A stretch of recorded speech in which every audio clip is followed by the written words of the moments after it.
Welcome to the Bogart Effect, a wealthy wisdom podcast. The following Bogart Effect podcast is intended for general information purposes only. The information discussed is no substitute for personalized investment advice from Bogart or another investment professional. Please see important disclosure information at the end of the presentation.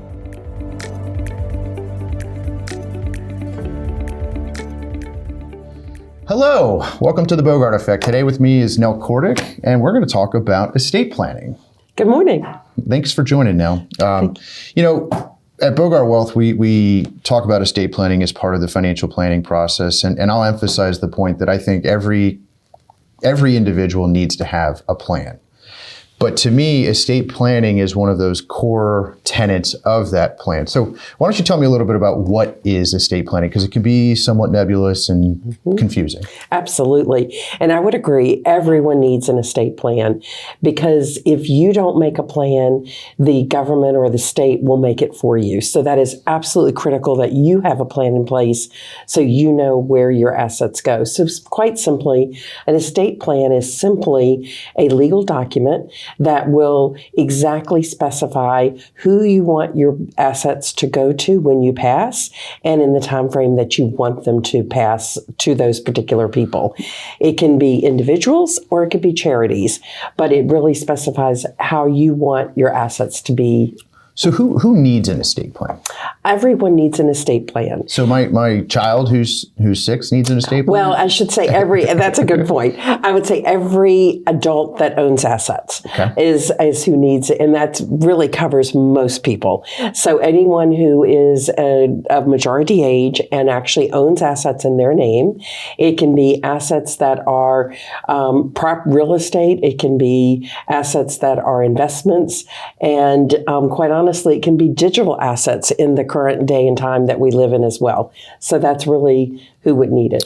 So how often should someone be looking to revisit an estate plan? Realistically, we usually advise about every 5 years, unless there have been major changes to the estate laws put in place by Congress. But how about situationally, too? Well, and also unless there's a specific event that has occurred.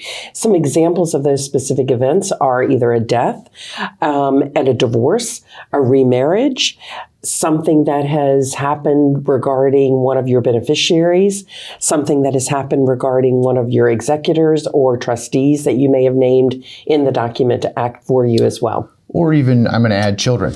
Correct. Right? So I'm thinking personally at this point, my children are very young, can't in any way, shape, or form understand what they're going to be like when they hit age of majority. And to me, an estate plan has to be done with the lens of today, if something unfortunately were to be happening, or what would the estate plan look like as the rules change? Absolutely. So for example, we have one of the paramount rules are changing, which is the estate tax threshold. And that will change under current law at the end of 2025. So a lot of the conversations we're having to have with clients pertaining to estate planning really is designed for the now, but understanding that the rules will continue to change. And just as a caveat, it's 13.61 million this year, right? That's right. So the estate tax threshold, and what that means is that if your estate is under 13.61 million, if you're single, if you're married, it's twice that. There's this concept of portability. Then there is no federal estate tax to transfer the assets to your beneficiaries. That's right. Now, be careful. Some states have estate taxes. That is correct. Right? So the goal really is to understand where we are today, where your assets are projected to be. That's why when I talk about a financial plan, it's more than just the estate plan, because that needs to directly integrate. But it really is this bigger, more all-encompassing conversation that needs to be had. That's right. But when you think about your kids, right, and depending upon where you are in life, for example, my children are all very young, I can't think about what kind of fiscal responsibility or stewardess they're going to have.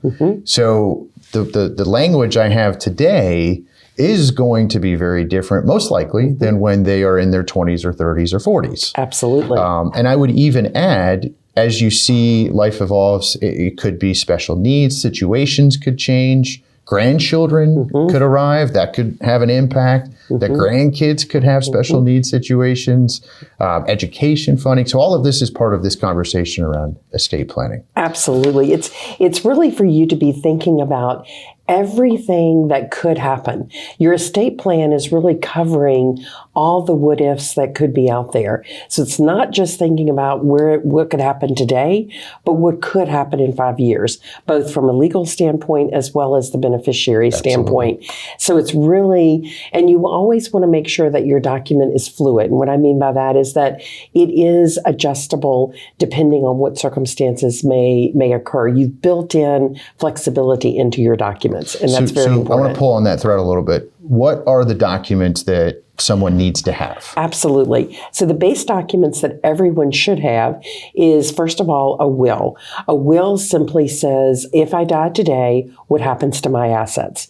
The second document is a power of attorney. A power of attorney is a document that while you are still living, allows someone to make decisions for you financially regarding your assets while you're still living if you are unable to do so. Third document that is absolute is a medical power of attorney or a medical directive. Every state calls that something different, but basically that allows someone to make medical decisions for you as long as if you're incapacitated in any way.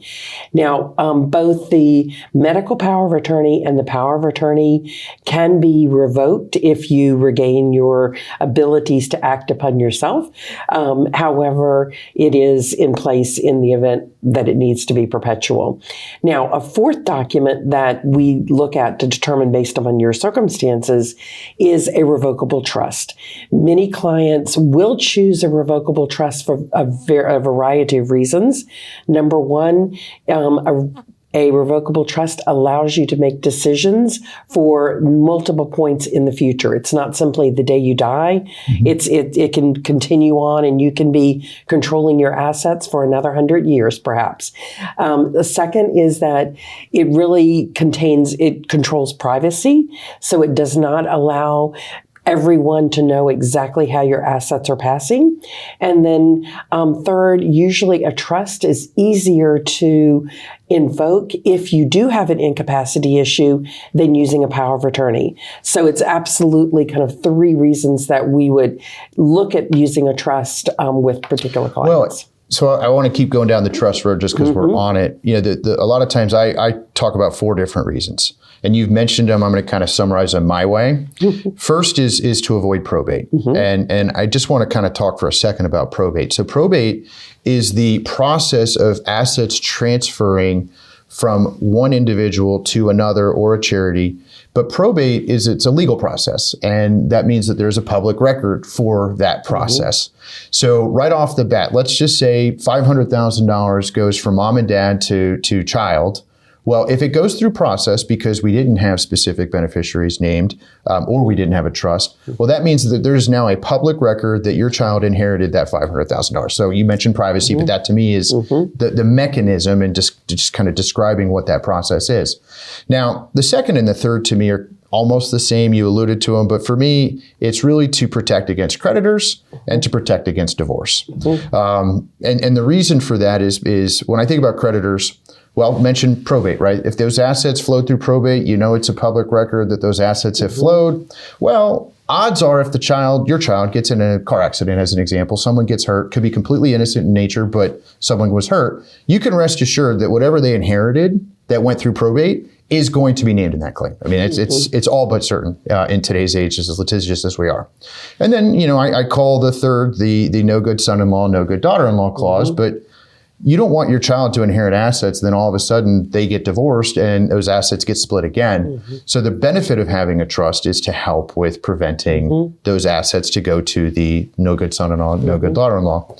And then the fourth reason that I always introduce, and I think about myself in this particular instance, is to insert control, right? It's your kids don't know what it takes to accumulate the level of wealth that the client typically has.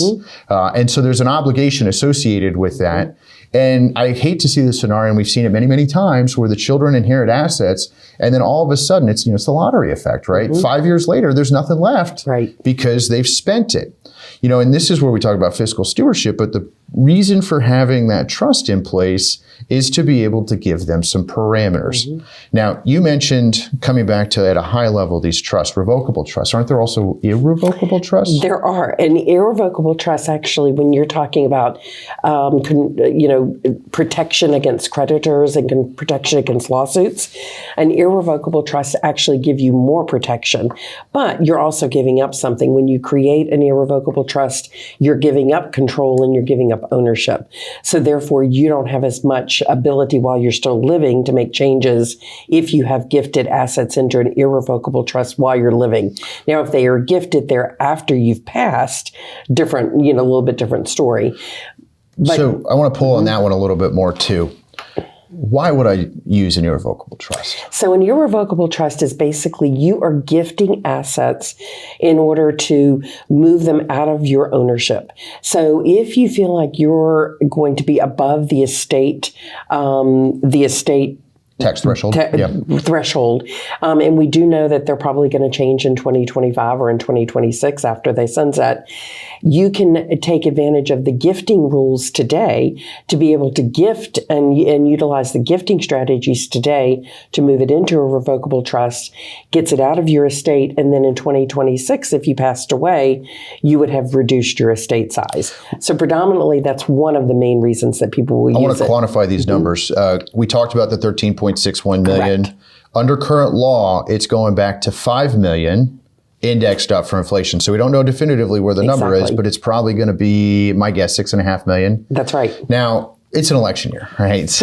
and we're going to hear conversations about these estate tax threshold. And frankly, neither side of the aisle is really fighting on the estate tax threshold. Right. It's just what we're finding is they use it as the political bargaining chip to get what they want, something else. That's right. I believe we're going to see that threshold come back to where it is today and potentially continue to index up. But coming back to this whole planning exercise and why it's so important, if it doesn't, well, we really would have squandered an opportunity with the higher estate tax threshold. Right. So it's a dynamic and ultimately fluid conversation that we need to continue to have. And for all of our customers, continuing to have that conversation between now and the end of 2025 until we see legislative reform, we have to do it. And unfortunately, the way that Congress moves, you may not see legislative reform until the 11th hour. Oh, 100%. So you might have made a decision that you didn't need to make, but it's something we have to be careful about. But coming back to the irrevocable and getting assets out of the estate, I mean, to me, the logic also is if I'm in a situation where I'm even on the cusp, move the assets into the irrevocable side of the ledger. All of the growth then is outside of my estate as well, that right? Is correct. So you're doing it for a more holistic conversation, and potentially setting up the next generation, kids, grandkids, et cetera. But it does allow you to be able to have that conversation where the assets are performing not on your side of the ledger. Now, some people want that, some people don't want that, right? That's right. And I think about me, right? If I'm doing this type of gifting into these irrevocable trusts, well, I'm young. Personally, I'm young, right? And anything that I'm moving out automatically means it's not on my side of the ledger. That's if I were exactly to do right. it. But the concern is, and this is something you do have to realistically think about, is might you need those assets at some point in the future? Yeah. And so you've got to be very careful with weighing both options. Well, and let's dive into a little bit asset types, right? Because we've talked about wills, we've talked about trusts, and I'll probably make the comment, the number one mistake I see clients make is they go through this process, they design their estate plan, and then they do nothing to change the account types or their beneficiaries. So talk to me about the types of accounts there are. Absolutely. And then I'm going to add one other thing that I think I see the biggest mistake is. Okay. But first of all, in terms of once people have a trust set up, and is the most important thing is to retitle the assets in the name of the trust. And not only is it important to do assets such as investments, but it's also important to do real estate. It's important to do bank accounts. And so it's very important to really think about all of your assets and make sure that they're retitled properly. One of the important things that we do here at Bogart is make sure that we do a beneficiary review every single year, and that we look at every account and make sure that things have been retitled properly. Should they have a beneficiary or should they have the trust as the owner? And that's very important. So, but many people stop as soon soon as they've done the documents and never take it a step further. Well, and so I want to dive deeper into this one. So there's after-tax accounts. So this would be your checking account, your brokerage account. That's right.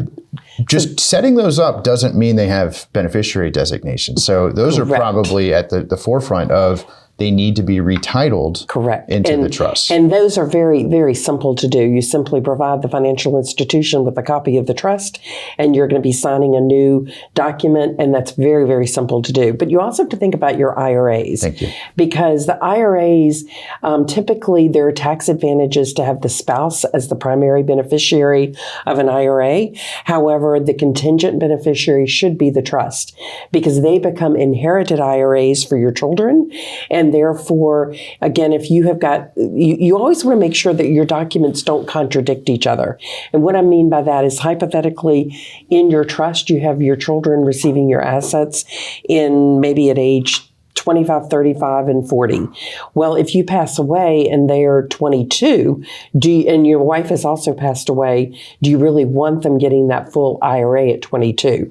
Whereas if you make the trust the contingent beneficiary, you're able to actually then extend out that time frame so they do get all the assets when you have initially requested them to be done. Fantastic point. The reason that I want to take a step back, a lot of clients confuse, they have a trust and they think the trust automatically applies to everything. That is not the case. So if you have an IRA or a Roth IRA, whatever beneficiary designations that you list trumps your will or your trust. Absolutely. So the reason that I took that step back is because it's important as we're going through this process and we talk about maintaining beneficiaries, we want to make sure that we are updating the beneficiaries on any of these retirement accounts.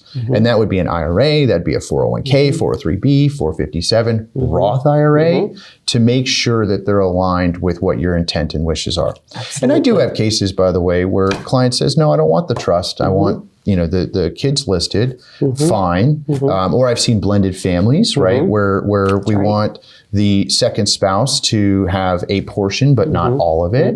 By the way, the whole conversation around a blended family, I do think really elevates the need for trust. I'm a little biased on that one, but the point is that that's an example of a life event where we really should revisit this plan. I've worked through that personally with our family and some elements that come up associated with that. It's important to kind of constantly be revisiting these things. And I think another one of these pitfalls that we see is the beneficiary designations on the retirement accounts don't get updated. That's right. And so it's important as you have a life event, as you have a trigger event, as you go through your estate plan, as you update your estate plan. Exactly. Because, by the way, when we talk about revisiting a trust every 5 years, well, it could be that you amend your trust, but you then don't go back and update the beneficiary designation. Absolutely. Well, boom, you've automatically negated the value of updating your estate plan. That's exactly right. And that's why I think for any client that has retirement accounts, they have an advisor, they really should be looking at this on some iteration or frequency along the way. That is exactly right. Now, I'll come back to where I also see one of the biggest mistakes when it comes to estate planning. It's before you ever get your documents done, there's one tiny piece that you're hung up on. And so you're having a really hard time making a decision on, oh, wow, who gets, this, or what percentage of my estate goes to the children of my second family, or whatever the case may be. But there's something small that stops you from completing the documents. And I see that time and time and time again. My advice there is to say, get your documents as complete as you possibly can. So you've got them pretty much as close to being complete. And if there's one little thing that's still outstanding, come back and revisit it. But at least get the basic done so that most of your estate is the way it should be. And then you can always come back and revisit that one piece that's hanging you up. I couldn't agree more. I mean, at the end of the day, you never know what's going to happen in life. The proverbial car accident on the way home or whatever. Not having an estate plan in place can be catastrophic. Absolutely. Especially if you're in a situation where one spouse is a little more savvy than another. I had an unfortunate one probably 2 years ago now where The husband was 54 years old, suddenly passed away from a heart attack. I feel blessed in the context that we at least done a plan for them. Now, I had actually never met the wife, right? But we at least did a financial plan so we knew where everything was. And yes, there were some trusts already in place, but not everything was titled correctly. We had some forced liquidations on some of the employer benefits. We had some insurance. You just had all of these things that were moving together. And it's already such an emotional period of time, right? I mean, massive change in life. And then all of a sudden to throw all of these decisions have to be made in a vortex period of time. Having that plan is so important to be able to help with the flow of assets, to be able to have access to assets, and ultimately to help enable the wishes that you desire to have. I want to talk a little bit about who are the parties that associated with an estate plan. Obviously, you have the people who have earned the money and have the wealth. But there are other people that we need to now be considering or bringing into this conversation. Absolutely. So in terms of when you're thinking about your estate plan, and first of all, yes, typically you and your spouse are the owners. If you're involved in a trust, you're also considered the grantor. So just some semantics there. And then the first thing is you need to bring in your key advisors. So when you're thinking of your estate plan, because different decisions need to be made, your attorney is critical, your CPA is critical, and your financial advisor is critical, because your financial plan helps to put together all of those advisors together in one thing. Now, once you have done that, then we go to the next layer. And basically, when you're making decisions about your plan, your will establish a person that will execute exactly what you want to have happen, and they're called the executor, needless to say. Creative. And then in terms of your trust, your trustee will implement what you want to have done. So let's dive into that. What is a trustee, right? Yes. And how do I select a trustee? Absolutely. So a trustee has a fiduciary duty to make sure that they're acting on behalf of exactly what your document says. If you're incapacitated, they're acting as if you would be acting. So they're acting for your best interest, and that's very important. Now, once you've passed away, they're acting to make sure that your wishes that are outlined specifically in your trust are carried out exactly. And they have a fiduciary duty to do that. So you want to be very careful who you name as the trustee or executor. You want to make sure that there's not a conflict of interest. And what I mean by that is typically a trustee can be a beneficiary, but I would be careful there. I have seen instances where if someone is a beneficiary, they've got that one half of the shoulder going, well, that's my assets. Do I really want to allow my mom to go buy a new Cadillac with her own money? That's something to be taken into consideration.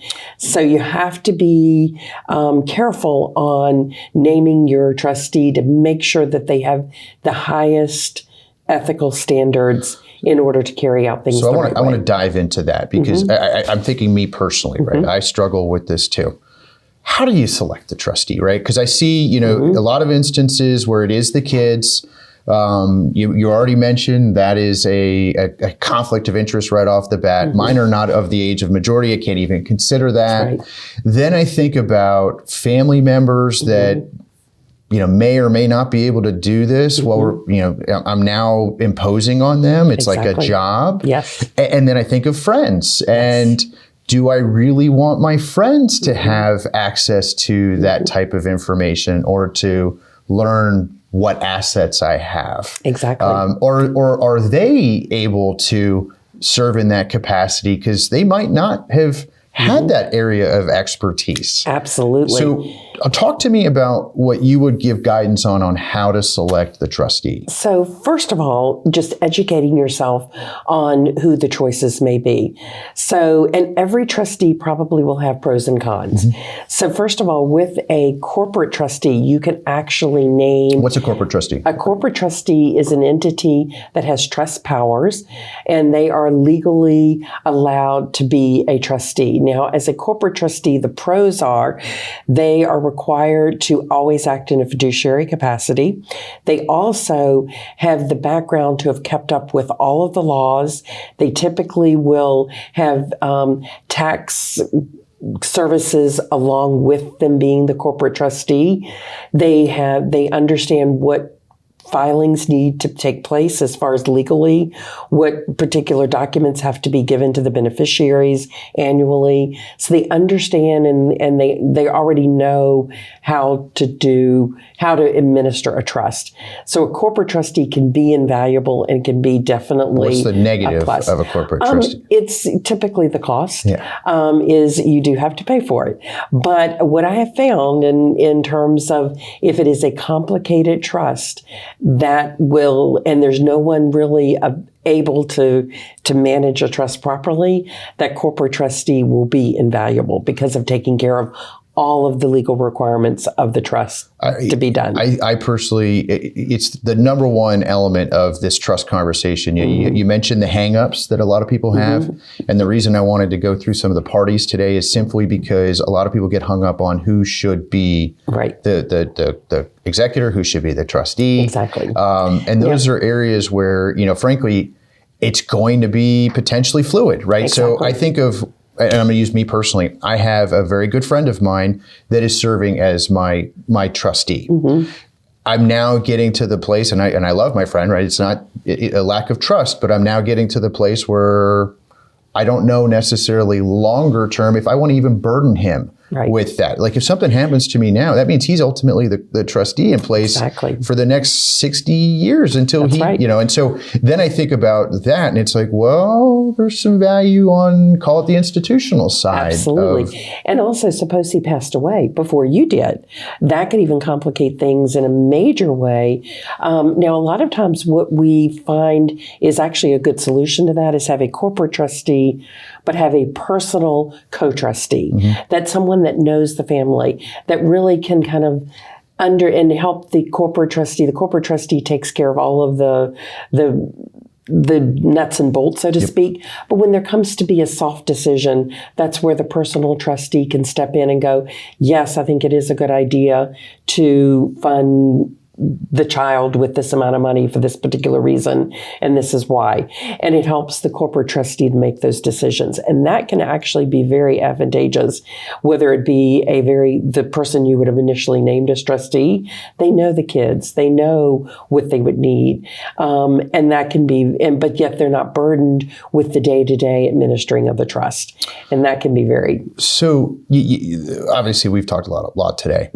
At what point do you start sharing this with your family and your beneficiaries? I mean, obviously, I think husband and wife need to obviously be very fluid on that conversation, but is there a point where you share with your kids? And absolutely, but everybody is different.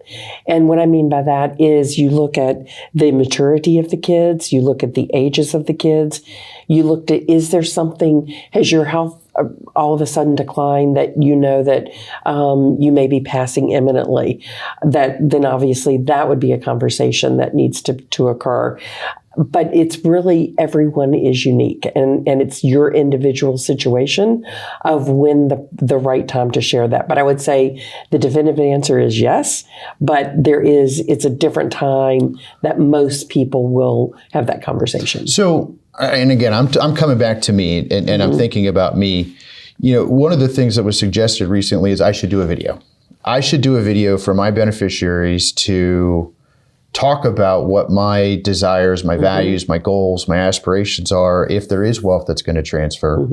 What are your thoughts on that, right? I mean, is that valuable, invaluable? I think it's definitely to be considered. You just have to think about how often will you have to update that video. That's important because a document, you can easily supersede a document. You want to make sure that the video is up to date also and matches what your document says. So we're adding a fifth thing now to an estate plan? And so I think you've got to be careful because of what you are communicating in that, in the event that your trust or your documents are ever contested for some reason. You want to be careful what your video says, so that that's not contradicting what the legal document says, because if there is litigation, you don't want your own words to be used against you, so to speak. So I would just say, I think it can be a valuable tool, but I would be very careful on what's put into that and how it's worded versus what you could put into a written word. I think you can make a video that communicates your goals and aspirations. I'd just be very careful so it doesn't contradict your written word. It's a great point. Mm-hmm. We covered a lot today. I think we definitely got to go deeper in the future. Thank you so much for the time. Thank you. And looking forward to having you back. Thank you. Appreciate it. The previous podcast was intended for general information purposes only. The information discussed is no substitute for personalized investment advice from Bogart or another investment professional. Different types of investments involve varying degrees of risk, and it should not be assumed that the future performance of any specific investment, strategy, or service will be profitable, suitable, or successful. Bogart is not a law firm or accounting firm, and no portion of its services should be construed as legal or accounting advice. There is no guarantee a client will experience a certain level of results if Bogart is engaged. Our brochure describing services and fees can be found at www.bogartwealth.com.